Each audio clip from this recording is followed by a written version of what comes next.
देश के राष्ट्रपति इरफान अली पीएम मोदी को देख खुशी से भावुक हो गए और 15 सेकंड तक पीएम मोदी से गले मिलते रहे। क्या मजे की बात है यार, this is international relations. Pakistan ने 75, 76, 77 साल आलम इस्लाम को मजहब का चूरन बेचा, ठीक है जी। मजहब का चूरन बेच के आज तमाम इस्लामिक मुल्क जो है दे टर्न टुवर्ड्स इंडिया, तमाम ममालिक they turn towards India, India की तरफ मुड़ गए। यहाँ 40% जनता जो है वो भारतीय मूल की है। वो सभी भारत को मातृभूमि के तौर पे देखते हैं।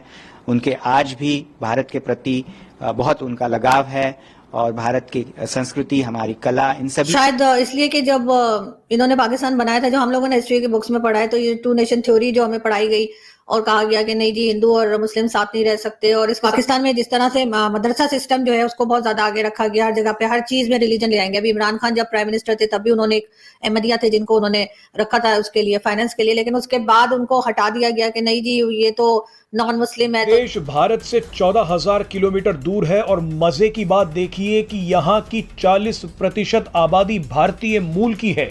तो मैं अमेरिका को क्या कहूं जब मेरा पड़ोसी खराब है, पड़ोसी नहीं मानता। वो खुद भी है, उसकी धज्जियां उड़ी हुई है, खुद भी कटोरा लेके घूम रहा है और हमारे को परेशान कर रहा है। अमेरिका जो है वो ये तो कह रहे हैं चाइना हॉक्स, लेकिन वो चाइना हॉक्स जो है फिर वो प्रेशर किस पे आएगा? वो चाइना हॉक्स का प्रेशर मतलब देखिए पाकिस्तान के ऊपर क्या प्रेशर आएगा कि आप चाइना से अलग हो जाएं? सवाल ही पॉसिबल ही नहीं है। Advocate of India, top advocate of India, top diplomat of India, the person who speaks English and can make Indian perspective understand globally is Dr. Jaishankar. There is no आज doctor Jaishankar इस position में ना हो तो मैं कहता हूँ नरेंद्र मोदी के लिए पूरी दुनिया को केस समझाना मुश्किल हो जाए। नमस्कार दोस्तों, जय हिंद। प्रधानमंत्री नरेंद्र मोदी G20 समिट के बाद ब्राजील से गुआना पहुंच गए हैं। पीएम मोदी के एयरपोर्ट पे पहुंचते ही खुद गुआना के राष्ट्रपति इरफान अली और उनकी कैबिनेट के मंत्रियों ने गर्मजोशी के साथ उनका स्वागत किया। गुआना के राष्ट्रपति डॉक्टर मोहम्मद इरफान अली ने गुआना के 4 मंत्रियों, ग्रेनेडा के प्रधानमंत्री और बारबाडोस के प्रधानमंत्री के साथ गुआना के एक होटल में प्रधानमंत्री नरेंद्र मोदी की अगवानी की। नरेंद्र मोदी 56 सालों में गुआना जाने वाले भारत के पहले प्रधानमंत्री हैं। वह गुआना के राष्ट्रपति इरफान अली के निमंत्रण पर वहां पहुंचे हैं। गुआना की लगभग 40% आबादी भारतीय मूल की है। यहाँ तक कि वहाँ के राष्ट्रपति इरफान अली भी भारतीय मूल के हैं। उनके पूर्वज 19वीं सदी के शुरुआत में गिरमिटिया मजदूर के तौर पर गुआना पहुंचे थे। 19वीं सदी के शुरुआत में बिहार और उत्तर प्रदेश के गाँवों से भारी तादाद में लोग मजदूर के तौर पर यूरोप के कई देशों में गए थे। इन्हीं मजदूरों को बाद में गिरमिटिया कहा गया, जिन्होंने चीनी, गन्ना और कई फसलों की खेती में काम किया और गुआना की अर्थव्यवस्था में महत्वपूर्ण योगदान दिया। इंडोनेशिया के अंदर जब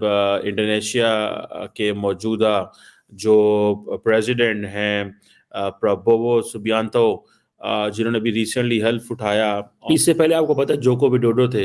इंटरेस्टिंग चीज़ क्या हुई? इंटरेस्टिंग चीज़ ये हुई कि इंडोनेशिया के प्रेसिडेंट ने ये कहा, नरेंद्र मोदी से मिले, नरेंद्र मोदी से मिलके वो जयशंकर को मिले तो जयशंकर साहब ने अपना तारफ़ कराया। तो उन्होंने कहा I know you are very famous.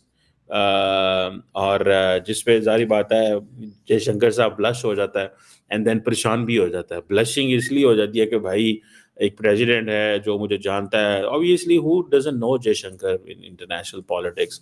दुनिया के अंदर कौन ऐसा बंदा, यहाँ उन्होंने जयशंकर की वीडियो देखी होगी, यहाँ उन्होंने जयशंकर का इंटरव्यू देखा है। देखें, he is been talking sense for long. आप इमेजिन करें, he is the top advocate of India, top advocate of India, top diplomat of India,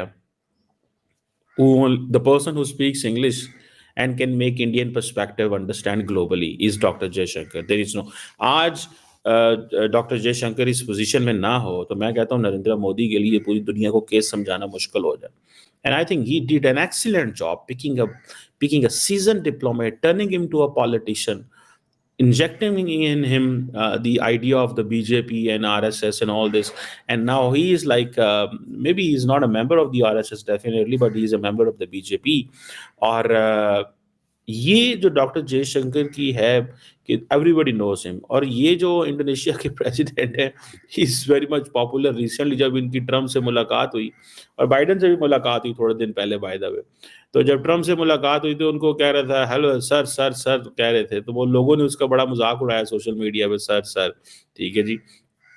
कि ये बंदा क्या कर रहा है, उसको ट्रम्प को फोन कॉल करके कहा you got a big mandate this that ये वो।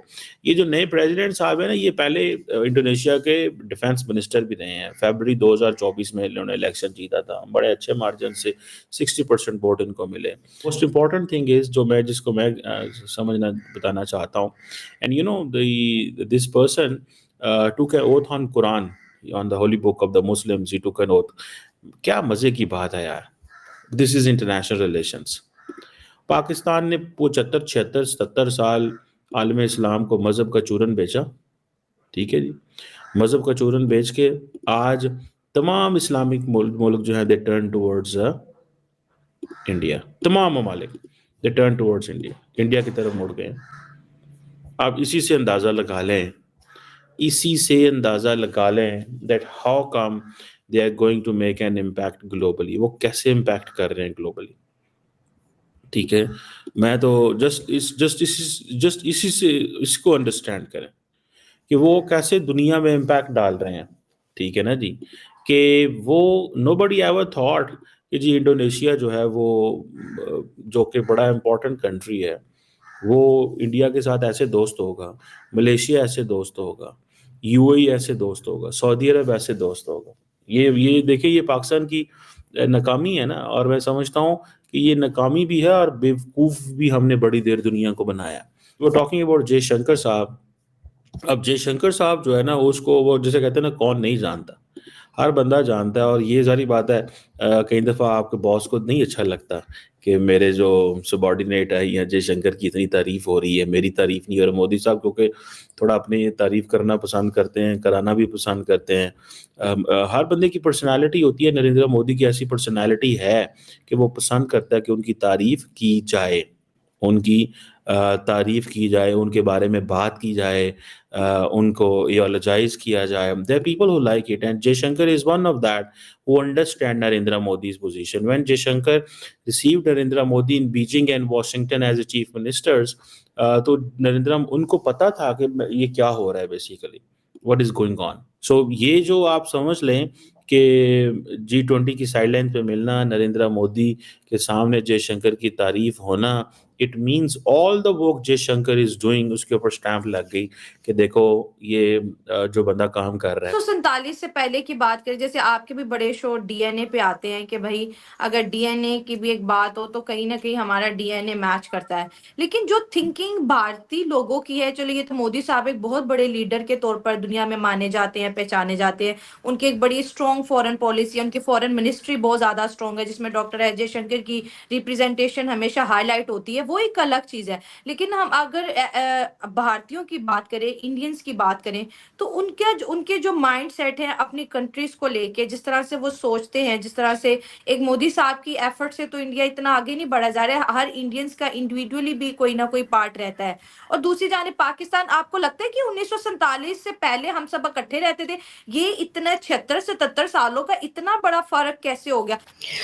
मेरे ख्याल एक तो शायद इसलिए कि जब इन्होंने पाकिस्तान बनाया था, जो हम लोगों ने हिस्ट्री की बुक्स में पढ़ा है, तो ये 2 नेशन थ्योरी जो हमें पढ़ाई गई और कहा गया कि नहीं जी हिंदू और मुस्लिम साथ नहीं रह सकते, और इस किस्म की चीजें जो पढ़ाई गई, तो काफी सारे लोग जो हैं वो अभी तक उसी सोच के अंदर रह रहे हैं। दूसरा, पाकिस्तान में जिस तरह से मदरसा सिस्टम जो है उसको बहुत ज्यादा आगे रखा गया, हर जगह पे हर चीज में रिलीजन ले आएंगे। अभी इमरान खान जब प्राइम मिनिस्टर थे तब भी उन्होंने एक अहमदिया थे जिनको उन्होंने रखा था उसके लिए, फाइनेंस के लिए, लेकिन उसके बाद उनको हटा दिया गया कि नहीं जी ये तो नॉन मुस्लिम है तो इनको हम नहीं रखेंगे। उन्होंने तो जैसे मैंने कहा कि उन्होंने अपने ऊपर बहुत ज्यादा काम किया है, जो उनके वीक पॉइंट्स थे, खासतौर पे इकोनॉमी तो बताई जाती है कि पहले भारत की इतनी स्ट्रांग नहीं थी जितनी के अब उन्होंने फोकस किया। उसका एक रीजन ये भी हो सकता है कि अमित शाह साहब और साथ साथ मोदी जी भी जो हैं वो बताया जाता है कि गुजरात से है, तो गुजरात के लोग जो हैं वो, तो पाकिस्तान में भी जो लोग गुजराती हैं वो बहुत बिजनेस में आगे हैं। तो एक आपको टीम चाहिए होती है जो आपको ये बता सके कि आप कहाँ पे इन्वेस्ट करेंगे तो फायदा होगा और किन लोगों को लाएंगे तो